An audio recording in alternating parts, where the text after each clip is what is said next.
Welcome to The Helping Conversation, an exploration and celebration of the practice, art, and science of facilitating trusting, safe, inclusive, and effective helping conversations with others. Recorded at RockVox Recording and Production Studios, Rochester, New York. Mouth off at RockVox, rockvox.com. Having enjoyed an almost 40-year career facilitating his own authentic brand of the helping conversation, your host, Executive and Recovery Coach, Keith Greer.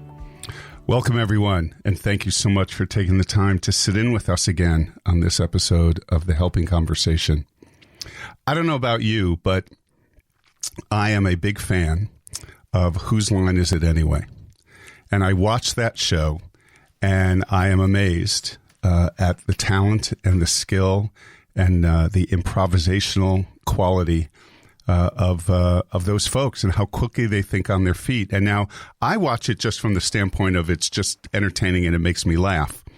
But our guest today is going to talk a little bit about how he brings that very unique skill set. One that, quite honestly, I envy, to just be able to think that quickly on your feet and be funny and entertaining at the same time. How he brings that improvisational skill set to some of his work in the professional world, in the corporate world, and as somebody who is growing his coaching business. And so when Jason and I, who I'll introduce you to in a second, met, I just thought, perfect guest, fits perfectly into this vibe that I've been trying to create with this podcast of who are the people out there who do a helping conversation, who would be the people you wouldn't think of as doing a helping conversation. Because it is easy to think about people like me who are a coach or clinicians or psychologists. But what has been so much fun about doing this gig with this particular podcast is expanding everybody's definition and allowing people to come on here and talk about the uniqueness and the skill-intensive quality of their work in engaging others in a way that helps others and helps organizations. So let's dive right in. I would ask you to join me in welcoming into the Helping Conversation, Jason Parker. How you doing, Jason? Good. I'm doing well. Thank you so much for joining me. Let me fill everybody in a little bit on who Jason is and what he brings to this conversation. Jason has been teaching and performing improv comedy for almost 2 decades. He had the opportunity to train with directors, instructors, and alumni from Second City, Annoyance, Improv Olympics, Upright Citizens Brigade, and more. Jason is proud to be a part of the Westside Improv Studio community for the past 6 years, where he has been a member of the theater's 2 longest-running house teams, long-standing team coach and player workshop teacher. Jason is a big believer in improv not only as a creative art form, but also as a powerful set of skills that can help strengthen relationships, create more fulfilling work, and enrich lives. We're going to really get into that. As such, Jason is constantly looking for ways to take what's learned on the stage and apply it to how we live, work, and relate to each other.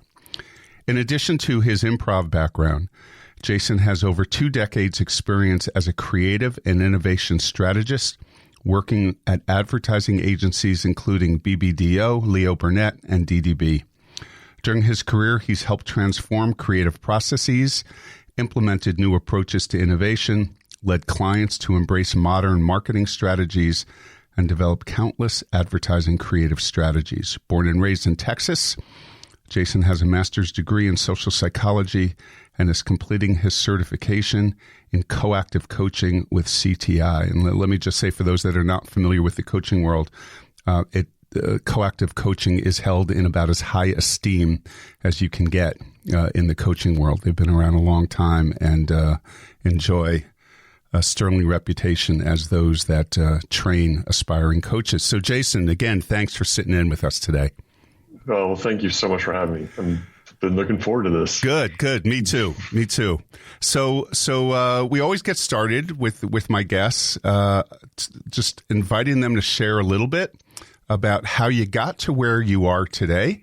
And I will leave it up to you in terms of how you got to where you are today, either in your work within within creative and innovation as a creative and innovation strategist, and or where you are in your career and how you utilize improv. So fill us in a little bit on what the journey has been. It's been, I guess you'd say it's been a bit of a windy journey. It's funny to have those sort of parts of my life sort of partitioned out like that, like, my career in advertising and innovation, like, my improv career, my starting career in coaching. I think in my head, they all kind of come together, maybe just at this point in time in a way that makes total sense for me. Right. You mentioned that my background's in psychology, and was really interested in understanding human behavior, and was kind of approached it and started my career more from an academic standpoint. And, when I started to do work in advertising, when improv really started to take off for me, and as I, started to have conversations and relationships with therapists and coaches, I started to see all these things kind of coming together,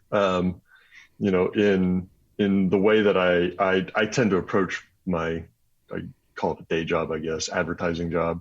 It's one that over the years I've found where it's the most sort of fulfilling, or where I have the most impact, is actually in the way that I interact with the people. So, my job, I'm seeing unfold over the years as being much more about enabling other people to think about creative solutions to complex problems. It's about enabling a process. It's about facilitating discussions. And I really get a lot out of that. Like, I love that part of my job. And so,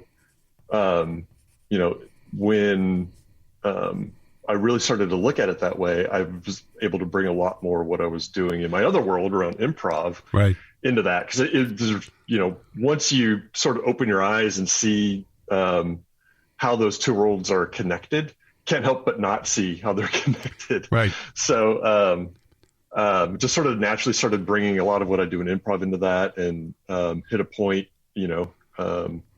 not too long ago, where I realized, like, this is really a way to make a meaningful difference in people's lives, not just through the job that I have, but, in all walks of life. Yeah. Yeah. Beautiful. What struck me as you were talking about that all of this is, and I so dig what you said, because I realized as you're talking, this is really how I look at my career. Like, right, I've done a lot of different things, and it all kind of is coming together, and it all fits and makes some sense and has pieces that relate to it. And so talk a little bit about the world of improv and let's just start. I'm just curious, before we get into how you have started to use it within, your functioning within your day job, as you called it, how you even got into the practice of improv. It's a funny story, because I think, I started really doing improv in the least likely of places in my mind. When I tell people where I started, they're like, what?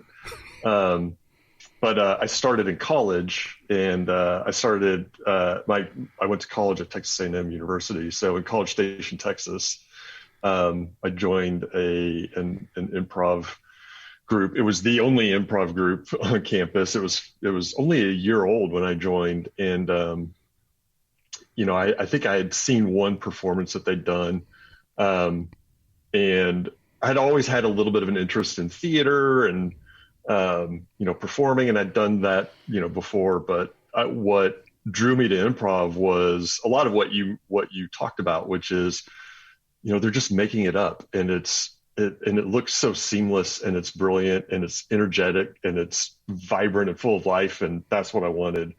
So I joined that group.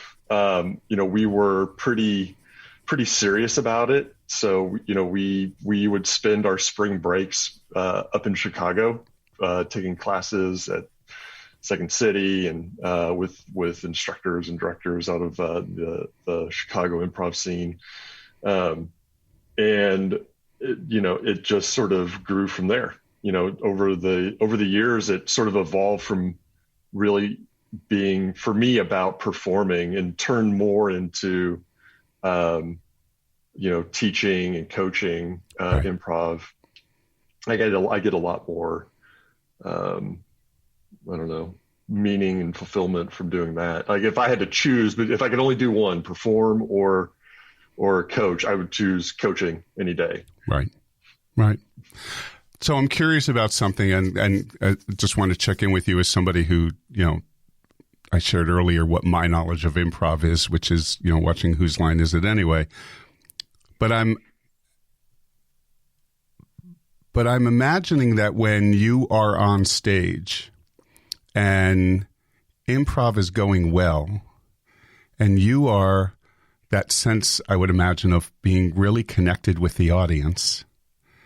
Because again, everything around our conversation on this podcast is about connection with others.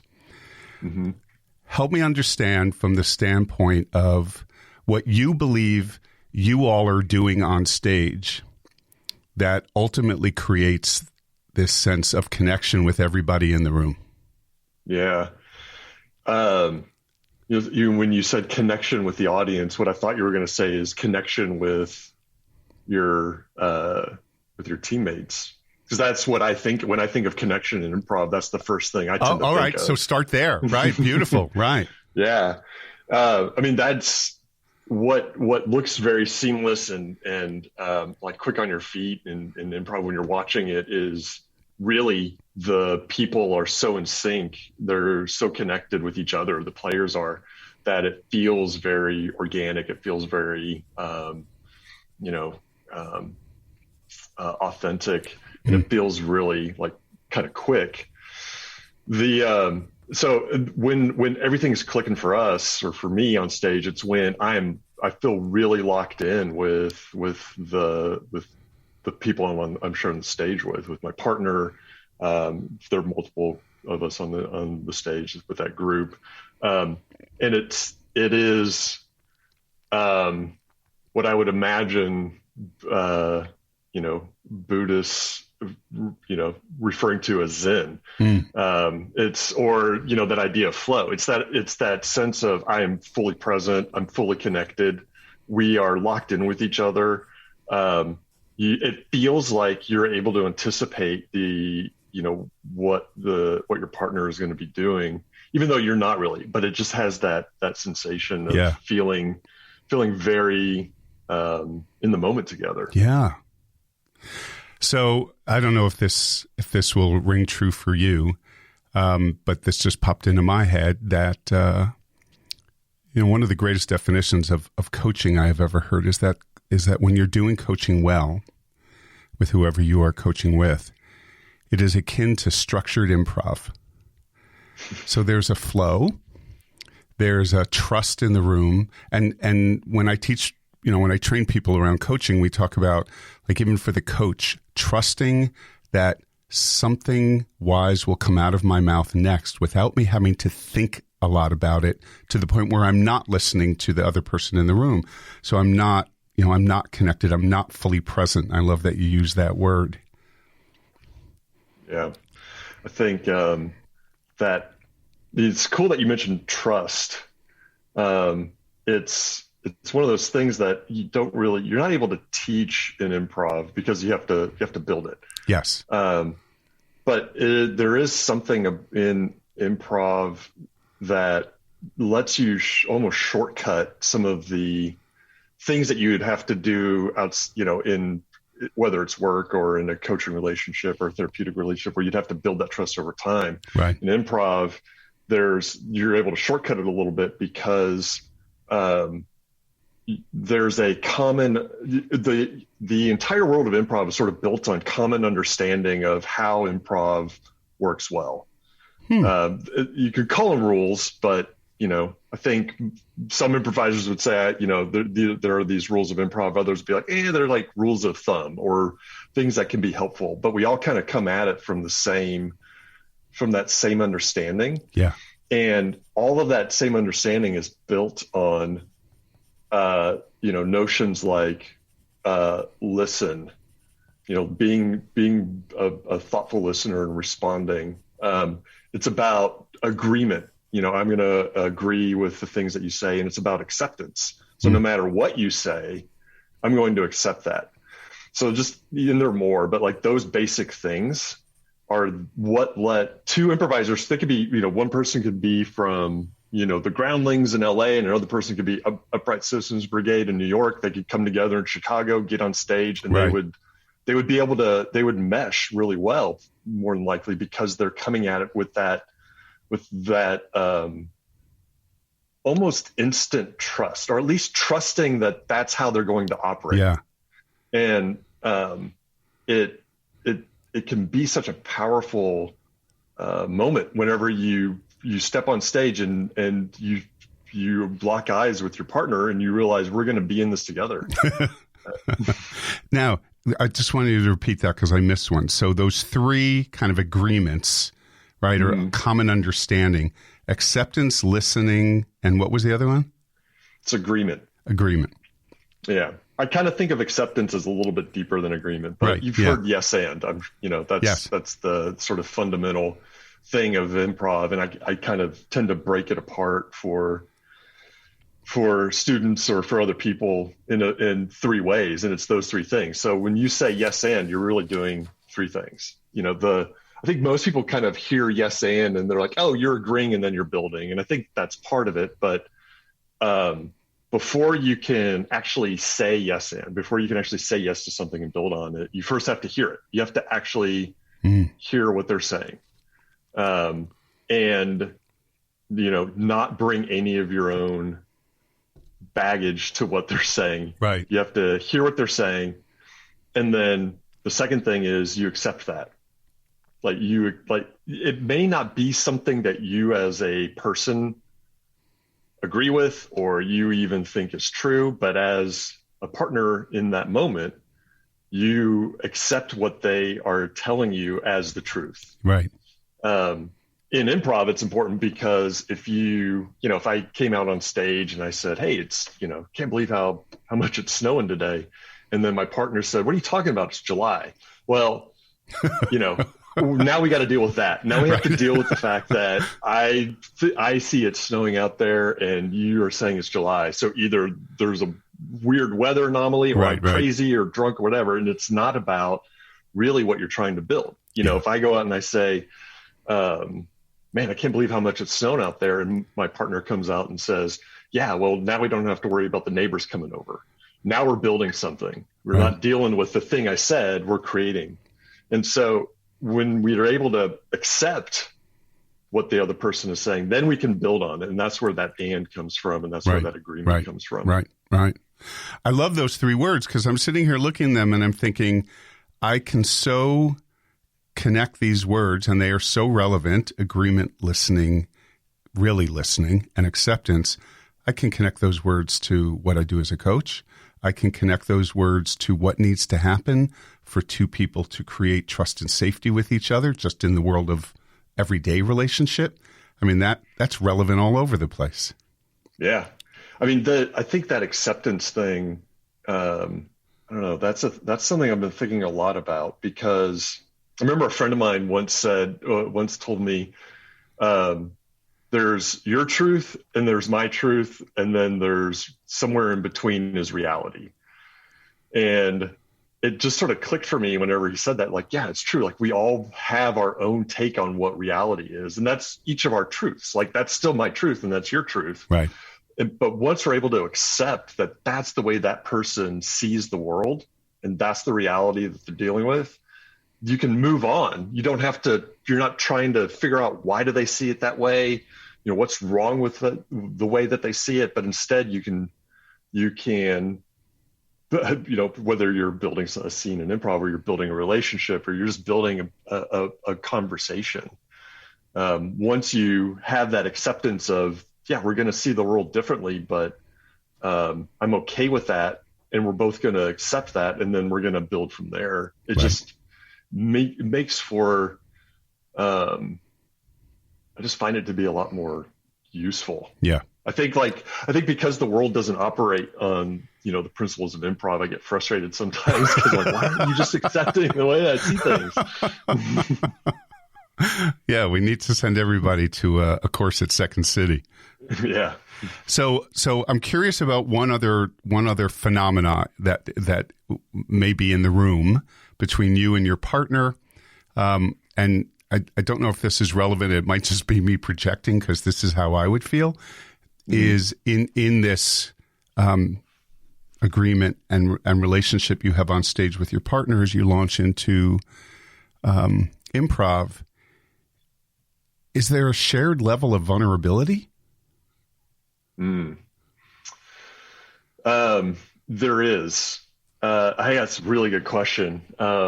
Doesn't get talked about a lot. I think because it's ironic because it is about being vulnerable. A lot of the things that people who are new to improv will do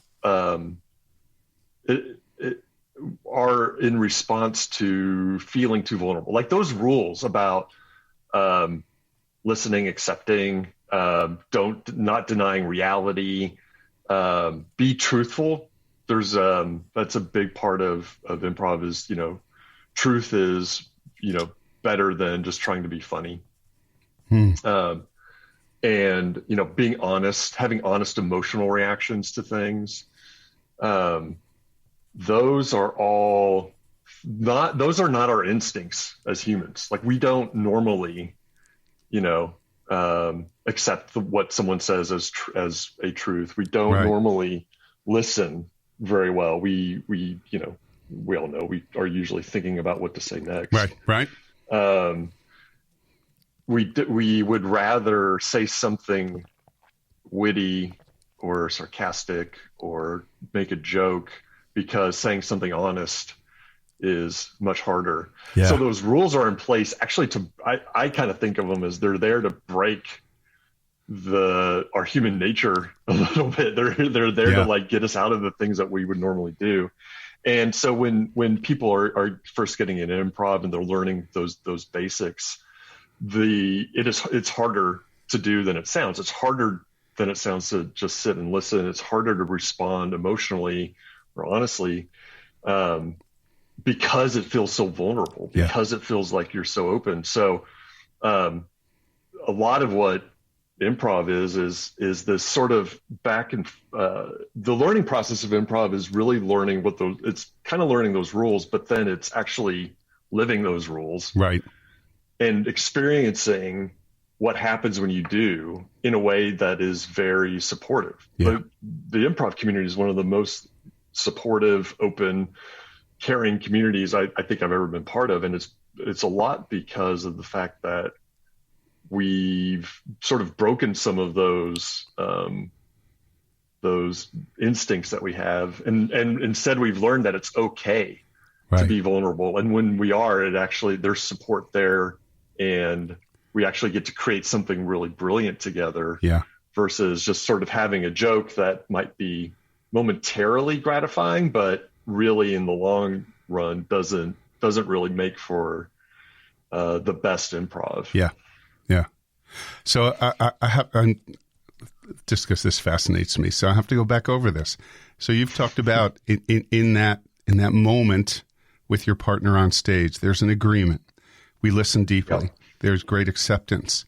There's don't deny reality, and there's be honest. And what strikes me about that is, one, some of the greatest cornerstones, both of being a really good coach and just being a good human being in creating, again, a trust and safe relationship with somebody. And yet you said something that I haven't thought about and I think is fascinating, which is some recognition that asking people to be that way goes against maybe some of our, I might call it learned nature, to not be honest, to not make yourself vulnerable, to keep yourself safe, to keep yourself walled off from others. And that what you are sharing on stage when you do that isn't just maybe something that's going to make me laugh, but a little bit of insight into how nice would it be if this is what life and relationship was. Yeah. I think I think about that a lot whenever when I work, working in advertising. I, do a lot of work obviously with clients, and a pretty good chunk of my job is, kind of doing work sessions with clients, whether it's ideation or, working through problems. And while they're not fully baked around improv, I almost always start all of these work sessions with some kind of improv exercise. Oh, your employees must love working with you. Oh, no. Oh, Jason's coming with one of those improv exercises. I'm going to have to be vulnerable. Yeah. I think whenever I say we're going to do some improv, like, you see kind of like two reactions. So you can split the room down the middle. Get half who they light up and they're excited. They're like, oh, I can't wait. And others are like, oh God, don't make me do this. And there are plenty of exercises they're not really performative. They're just like these things that you can do together. But I do those because it's a way to get people out of the ordinary world and into, even if it's just for a few hours, like this other world. And it helps, I think what the kind of counteracts some of those things that you're talking about, those learned behaviors, particularly if you're coming from like a pretty robust corporate culture where it's all about risk aversion. It's all about,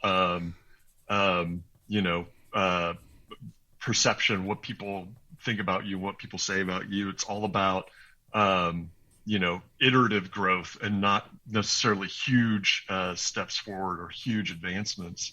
So it's all curated in a way to be very safe. And so breaking out of that safety net or that sort of risk averse culture takes a lot, and you can do it for a brief moment whenever you just give people, I do one exercise that's just, you have a conversation, and after every line in the conversation, you say thank you. Or it's really like if you and I were having a conversation, I said, hey, it's good to see you, Keith. You would say thank you. And then you would, you'd say whatever it is. And it's very uncomfortable. It's very unnatural because the rhythm is weird, but it's also that people are not used to that idea that everything that the person you're in conversation with says to you is a gift. Oh, I love that. I'm stealing that, Jason. I'm stealing that. I'm going to use that in some of my training. I love that. I would give it to you if it were mine, but it's all of ours. That's a big part of improv, and that's why listening is so important. That if you treat everything that your partner says as a gift, you can do anything, even if it's a mistake, even if they, you had established my name was John, and then later I refer to, my partner refers to me as Keith. That's a gift. Yeah. Yeah. I'm writing this down because, again, I'm thinking not only in my role as a coach, but I'm thinking just like how relevant to intimate relationships between human beings. Mm-hmm. Partner gives you as a gift. That's awesome. Something I was just thinking of as you said that is that even if I get it wrong, right? Thank you. Again, when I think of training new coaches and we're working on the skill of an empathic response, right? And new coaches are always worried that, like, if my client says something and I say back, wow, what I hear you saying is blank. What if I'm wrong? And there's such fear on the part of new coaches and clinicians. What if I'm wrong? And we talk about the fact, all right, so maybe you didn't land exactly on the interpretation of what they were saying, but in not landing on it, you brought clarity. Right? So there is no wrong. Right. I love that. There's it reminded me of something an improv teacher said to me once, which is doing something is better than doing nothing. Yeah, right. Which is maybe in the coaching world, sometimes we don't always want to try to do something, but just trying to, maybe it's bottom lining it, or maybe it's repeating back, whatever it is, trying to get some clarity around it is better than not trying to get clarity around it. Right. Look, so even if you miss, that's good. You're good. Just the recognition that everything that goes on in this conversation between us has value.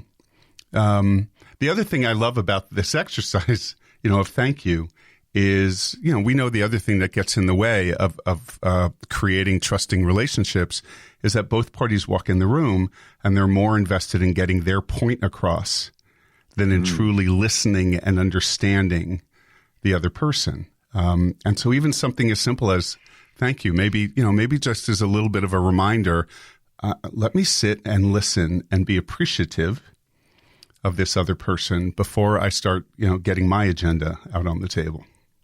Yeah, I really like that, because I think it does give you that pause. Yeah. Like even if that's all you need, just to get your ego out of the way. Mm-hmm. Yeah, not so easy for most of us human beings. You're truly included, right? So I'm raising my hand too. Yes, I can confirm, everybody. Jason is raising his hand. So you've talked a little bit about how you have now brought improv into the work you do during your day job. Other places where that skill set for you in this present gig that you have, works for you, works for the teams you're a part of, works for the people that you engage with every day? There are personal things that I think really work for me. I'm in my role, I have a team that they're the team that I'm responsible for. I try to think of, I don't know if you're familiar with Simon Sinek. Yeah, sure. Very much so. The why. What's your why? Yeah. He talks about, you're not in charge of these people. These are people who are in your charge. Love that. So I really try to think of my team that way. There's one of the aspects of improv that I really love is, you are most successful whenever you make your partner look good. And that's really your job, is to make your partner look good. And when you do that, everyone looks good. And so with the team that is in my charge, that is a big part of the way that I try to operate, try to work in a way that helps them look good. People who are not on my team, but part of my, larger group that I work within, the client group that I work within, doing the same thing, helping them look good, and not really, looking to be the one to get the laugh or the credit or whatever it is in advertising, but being the one who is helping them succeed. The listening thing, it sounds like I'm just saying the same thing over and over again, but like the listening thing is so important. Yes. I remember hearing this is a thing I keep with me all the time, is that we have 2 ears and 1 mouth for a reason. And somebody mentioned that as important for someone who's in my job. And, it's true for my job, it's true for improv. And when I'm really listening, when I'm really, not trying to think about the thing to say or the way to solve the problem, but I'm actually listening to what people are saying or the solutions that other people have, so much more, I'm able to contribute so much more. Yeah. Because I'm responding to what people are saying, and I'm responding not just to what they're saying, but I can tell how they're feeling. When you really listen, you're listening, I feel like I'm listening with my whole body. And I'm listening to all of their body, which means I feel like I'm also not just hearing what they're saying, but hearing how they're feeling. Yes. And so I think it helps create a sense of cohesion within the team, but also I think helps us get to better solutions. No question. Look, I join you in this, and I don't personally believe that in the helping world or in the relationship world that we can talk enough about the importance of listening, because that's usually the part that isn't happening. It's just not, whether it's some of the older practices in how to lead teams in the corporate world, tell, sell, yell, convince, coerce, control, or in our personal lives where I walk into the room and I'm more invested in getting my point across. Or even, it's interesting, even in the helping world and in training people to be helpers, even for them, figuring out how to walk into that room and over time, lower their anxiety and be on top of maybe their innate and natural, and it comes from a very good place, their innate and natural wanting to fix. And when you're doing all of that, you're not listening. You're just not listening.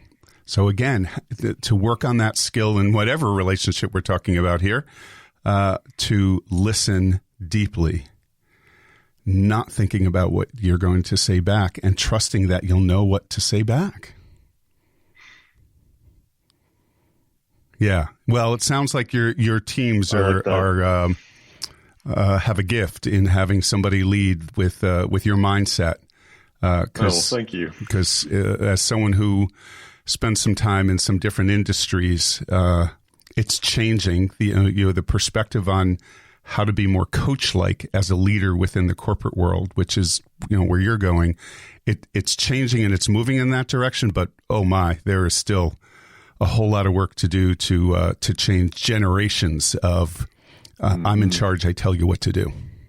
Yeah, I think that what is that shift from sort of masculine hard power to more feminine softer power, which is getting a foothold. But you're right. I see the senior level people at different organizations still having, I like that, tell, sell, yell. I hadn't heard that before. Feels really appropriate, but they still have that mentality. And you see the younger people coming in, who they naturally want to be collaborative and they naturally want to feel like they're part of something together. Right. And when that really gets to, get its day, when that's the way that gets, the light shined on it, I guess, or that's the way that actually ends up solving the problem. Right.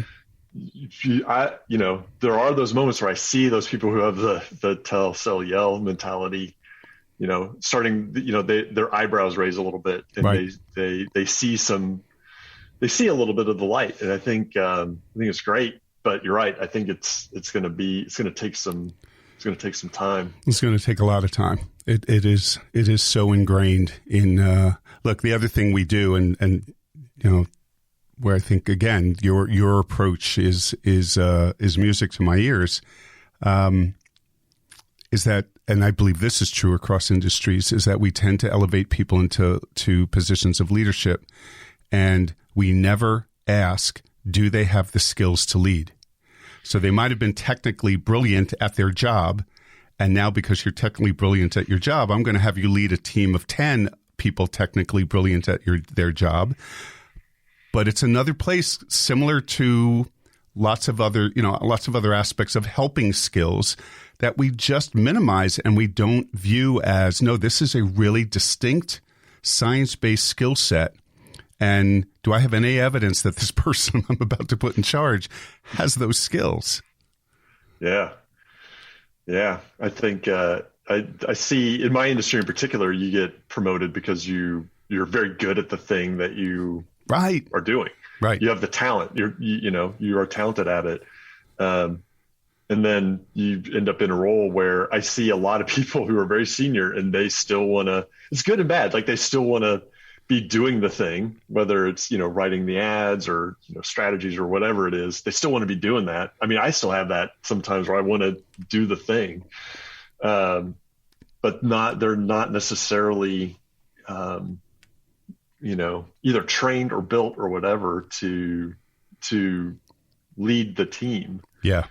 And it's hard, I think it's really hard because, we talked about, not having an ego, getting rid of your ego when you come into these kinds of situations or conversations. Right. And that is one of the hardest things to do, is to let go of the way you would do it, or the way that you think is best, and be able to let the people in your charge do it their way, and to learn, hate to say it, learn and fail.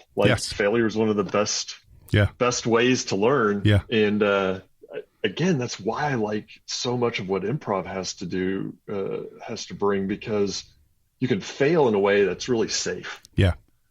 Yeah. Right. I was having a conversation with a client of mine who definitely struggles with tell, sell, yell. Good dude, but in his job struggles with tell, sell, yell. That's his fallback, and yet has become very open to considering any other strategies out there besides this one. And we were having this conversation, and I just said to him, I said, "Let me ask you something. What would it be like?" Well, we were having this conversation where he says, well, I know what's right. Like, I know what my team needs. I know what we need to do to move things forward. And so I said to him and tried to be sincere and authentic and had maybe a little laughter in my voice to soften it. I said, let me ask you something. At any given moment when you're about to walk into the room with your team and you know the answer, if I came up to you right at that moment and said, hey, tell me what evidence there is anywhere in the universe at this moment that your answer is no doubt about it the right answer and everybody else's answer is wrong. And he started to, kind of come back at me. And then I saw this kind of smile spread across his face. And, well, I guess there really isn't. Yeah, right? That's maybe how we put the ego aside sometimes. I ask myself this question all the time because I'm a pretty opinionated dude. Is there any evidence in the world, anywhere in the universe at this moment, that your opinion is the right one? Yeah, no. I love that. I'd never thought of framing it up that way. I can't imagine. Now I'm I'm probably going to run into the same problem, but I can't imagine someone hearing that question and not kind of going, oh yeah, you're right. I break it out. I break it out judiciously. And quite honestly, I break it out with people who I think are kind of already starting to head down that. But I haven't had anyone respond with, yes, there's tons of evidence in the universe that my answer is the right one. Because it's I don't know, there's something about the question that it's such an absurd question that people kind of say, oh, yeah, I guess that is true. Oh, man. I love it. It goes back to that, there's your truth and my truth, and then somewhere in between is reality.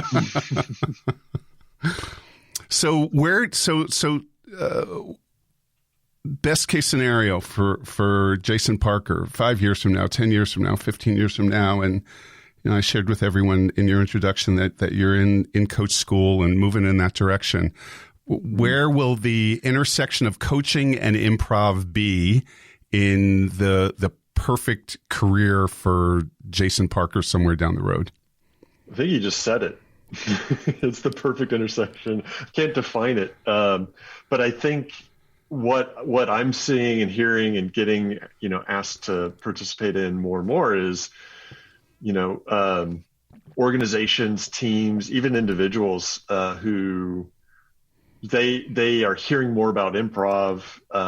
They're exposed to it a little bit, whether it's through their organization or whether they're seeing something on TV or they're just reading about it.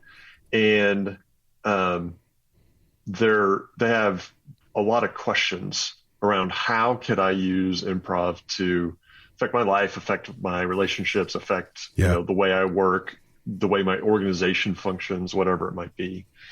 And so the fact that so many people have an inkling of it and are recognizing that there's something that's useful beyond the creativity and the art form of it is for me really exciting. Yeah. I said, I'm always bummed that when I have that realization that the world doesn't operate on the same principles as improv. I would love a world where we're all operating from the principles of improv. And so, I think what I would love to be able to do is just bring that, bring those principles and bring them out in a way that isn't just sort of an intellectual appreciation of it, but really for people to feel it, to live it, and have that just be more of the way that they are interacting with the world. Right. And that is why I started to get into coaching a little bit. Is it felt to me that coaching is also getting a little bit of that same kind of attention, that there are people who are recognizing I need help, but I don't need to understand why I need help. I just want to get help moving things forward. Like, I know that there's something that I want to be doing. I know there's some things in my way, whatever it might be. So I think these two worlds just sort of naturally start to come together. And, the more that I think the way to really help people is to help them embrace some of these principles, start to live a little bit more of the improv way, but ultimately for their lives to be better because of it. Right. So my perfect world is like I get to help people through improv. I mean, how great is that? Look, as we've been talking, what has popped into my head, and I guess in some ways we could make an argument that this is, at least within the universe of improv, as you were talking about, that it just takes people to a different place, and it takes them away from, my vision is it takes people out of their head, right? And it's a fuller experience in interacting with someone and trying maybe some improv kinds of techniques. In a lot of the training I do, we do role play. And what made me think about it is when you said that, when you walk into the room and, hey, we're going to start with some improv thing today, and half the room is like, yeah, and half the room is freaking out. That's exactly what happens when I say, listen, we've been working on understanding cognitively some coaching skills over the last couple of days. Today we're going to play. And we're gonna do some role play with each other, and you can feel the level of anxiety in the room go up. Yeah. But I've gotten very comfortable at saying to these folks, learning how to coach, you can only talk about it didactically. I can only put a PowerPoint up. We can only cognitively talk about coach skills, coach technique for just a few minutes. And then if you really want to move forward with this, you got to try it on. And next to, a live client, bringing a live client in, here's an opportunity in hopefully a safe space to play with each other. And what's so cool about that is once we do it, what I find is once we do it once and nobody died, they keep asking for it. And I think for all those reasons you just said, because it creates acceptance, right? It's a way to be honest with each other. It's a way to practice listening, to be vulnerable with each other. It's just getting through that first time where people feel so anxious about stepping out of whatever I do in my day-to-day life that keeps me safe. Mm-hmm. And you said a couple of things that I think help with that. Just two words. So you said you're stealing from me. I'm stealing from you. Play. Yeah. Just that idea of play. I think that's absolutely what this is. And then try it on. I like that. This isn't going to infect you. This isn't something that you're going to do this role play and that's you now. You're just trying it on. Yeah. And you can take it off later. Yeah. And maybe you just put on the pants some other day. Yeah. Right. But I think that idea of doing it in a way that gets people out of their safety zone, but in a way that still feels safe. Yeah. I think is good. Yeah. I like those. I was hesitating because I started to think, I'm curious what you think, I think trying new things and, being safe to fail is important, but is there a point where it feels too safe? And therefore there's no risk in it, and there's kind of no point in doing it if it's too safe. Right. So in my world, I don't know how that would translate in your world, in the true improv world. In my world, I do believe, I think of it as levels. So, I have a group of folks who are just starting to try on being a coach and coaching skills. That first time we ask them to role play, it's frightening as all get out. It's just so vulnerable making, and they're in their head, and their head is noisy, and they're not listening, and they're trying to, what's the right thing to say and all of that. And then eventually through role play, you get better at it, right? You work on your skills and you get better at it. So eventually I think in the helping world, not that role play will ever not be a good exercise, but it starts to not be quite as effective as it was when I first started it. So what I would throw out, and we don't see this happen very often in the helping world, in training, helping people. I always tell the story that many, many years ago when I was training as a family therapist, I had the opportunity, it scared the you-know-what out of me at the time, but I had the opportunity to do one-way mirror supervision. Right? So I'm in the therapy room with the family. I'm a brand new family therapist. I'm in the therapy room with the family, and behind me is a one-way mirror. And behind that one-way mirror is a treatment team, my supervisor, and everybody watching me. Now, once you were able to get past, pooping in your pants about that, what I realized was it was the coolest way to learn, because as a newbie, if I got stuck, somebody from behind that mirror just walked in the room and helped me get unstuck, and then they walk out. So that's kind of a whole nother level of learning that now puts you in a more vulnerable place than doing role play. Now that doesn't happen very often. I know when I was training as a coach, I had to, and working with a mentor coach towards certification, I had to audio tape my coaching sessions. So, so even that it allows you, it allows my mentor coach in that case to actually listen to what I was doing, which can then provide me with greater feedback. So I think there's all different levels of that. I believe with all of my heart and soul that in the helping world, people who really want to hone their practice have to be willing to engage in some of those kinds of activities that, I'm going to go back to the V word, make you vulnerable. But allow you to, if you're doing it with someone you trusted supervisor, trusted mentor coach, allow you to grow. I think probably not that dissimilar from trying on improv your first time with your partner or partners on a stage. Yeah, I think, that idea of really being vulnerable. I mean, that is where growth comes from. I mean, people do improv for like me, do it for decades, right? And it is something I think you could easily get stale at. You kind of hit a point. The curve for improv is like this.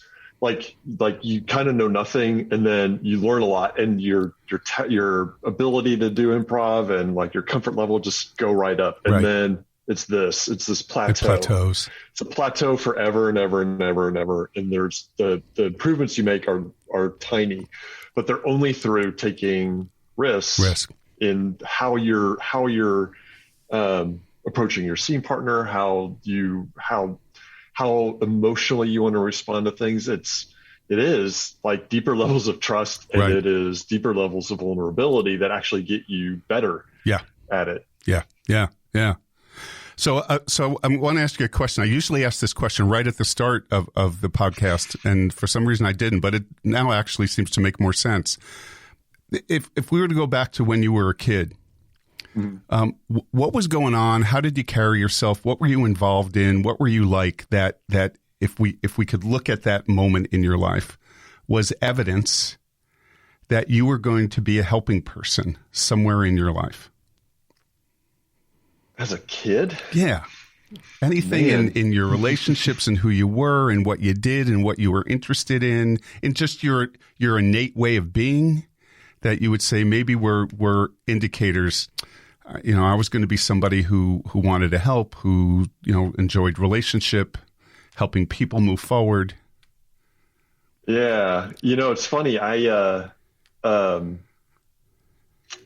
think initially what I wanted to do with my life was to be a practicing sports psychologist. Ah.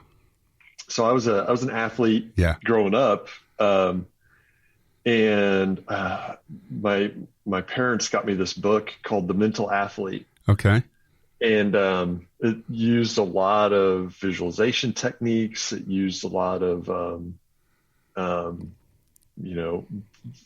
dietary techniques. But I think what really got me interested in it was some of the guided visualization techniques to get over like hurdles in performance and things like that. Yeah.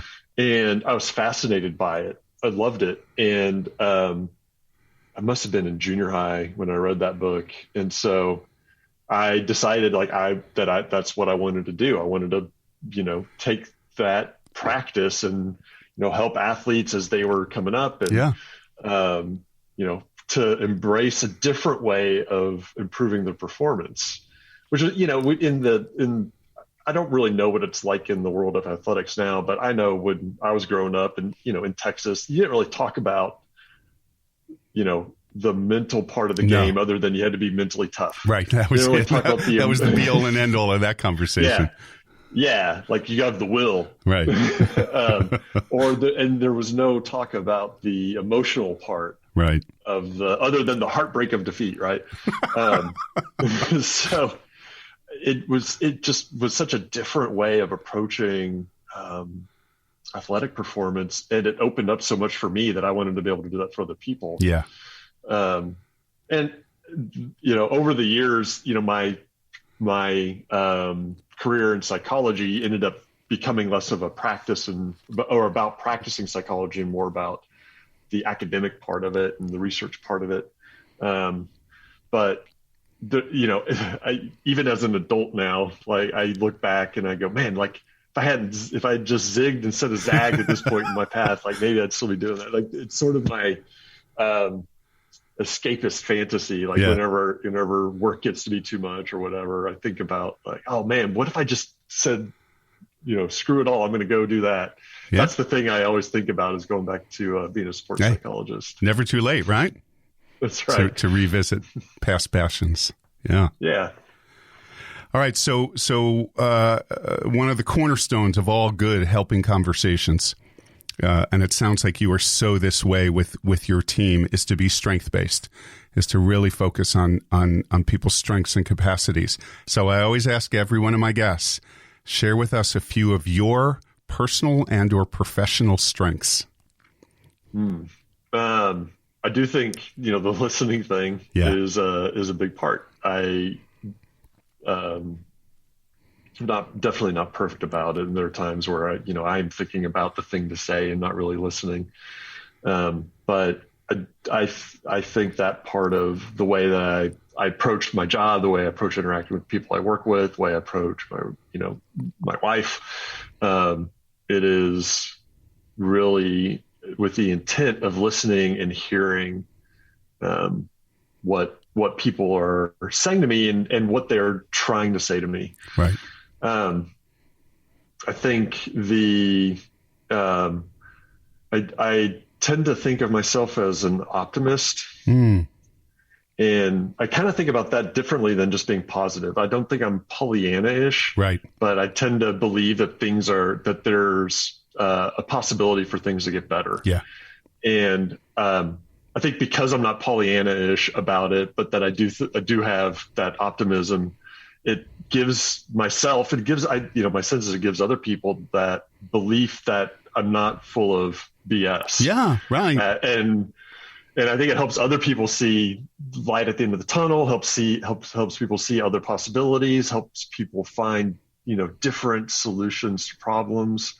And I think that maybe another strength is that I tend to be pretty open. I tend to believe that I don't know everything. Yep. I know I don't know everything, but I'm pretty honest with myself about that. And I think what that means is that whenever I hear a different perspective, or I see a different way of learning something, or I just, learn something new, I am quicker to bring that and find ways to fold that into the way that I live, the way that I work, the way I interact with people. So it feels like I get to change all the time. Yeah. I don't change, fundamentally who I am, but I get to change the way I interact with the world and evolve. I like living that way. Yeah. Yeah, I'm with you. I relate to every one of those ways of being. I can't imagine going through the world any other way, right? Yeah. Right? Yeah. Jason, I have so loved this conversation. This has been awesome. So much fun and so insightful and informative. And the parallels with improv, with coaching, with life. I don't know. I do know I am never going to watch this line the same. I'm just not. Oh man, it has enlightened me as to what is going on that stage, the relational aspect of what's going on that stage between the folks up there. I want to say thank you, just because hearing that there are these parallels. Oh my, just is really exciting, and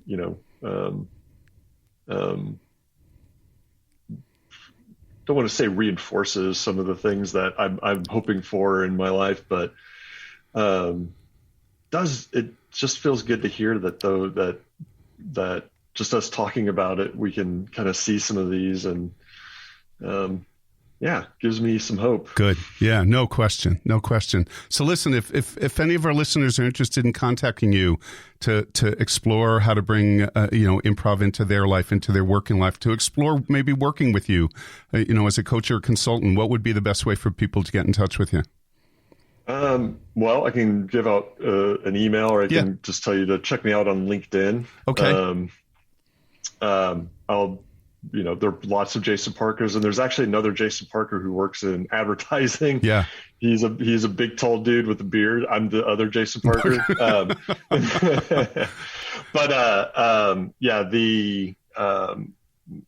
Probably the best way is just through email. So my email is parkerman, all one word, 43@gmail. Okay. And what we will do, everybody who's listening, on whatever platform you're listening, please go to the written description of this episode, and I'll make sure all that contact information for Jason is in the description. Please get in touch with him. This just sounds like such a cool skill and a cool vibe and an effective intervention to bring into really taking your team to another level and asking them to step out of their comfort zone. Jason Parker, thank you so much. This has been such an enjoyable conversation, and let's you and I really want to stay in touch. And me too. And we'll keep an eye on each other as we move forward. That would be great. I would love to stay in touch. Awesome. I appreciate the chance to talk with you. This has been great. Good. It has been so enjoyable. Thanks so much. Well, listen, I hope you all enjoyed that nearly as much as I did. That was just a wonderful and fun conversation, which is, fun is what improv is.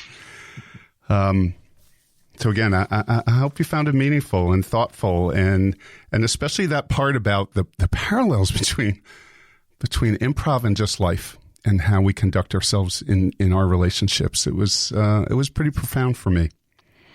So again, I thank you for sitting in with us today and making the time. I know everybody's busy, so I do appreciate you setting aside the minutes to listen to this episode and other episodes of this podcast. And I hope you come back the next time as we continue to shine a light on the skill and talent of those individuals like Jason Parker. that invite another into that compassionate, complex, and intimate space called the helping conversation. Take care, everyone. We thank you for sitting in on our discussion today on just one unique version of the helping conversation. We would love to hear your thoughts on today's podcast, so we sincerely invite you to follow, rate, and most importantly, review our episodes. For more information on Keith Greer and this podcast, log on to keithgreercoaching.com. Please join us for our next episode as we continue the exploration and celebration of the practice, art, and science of the helping conversation.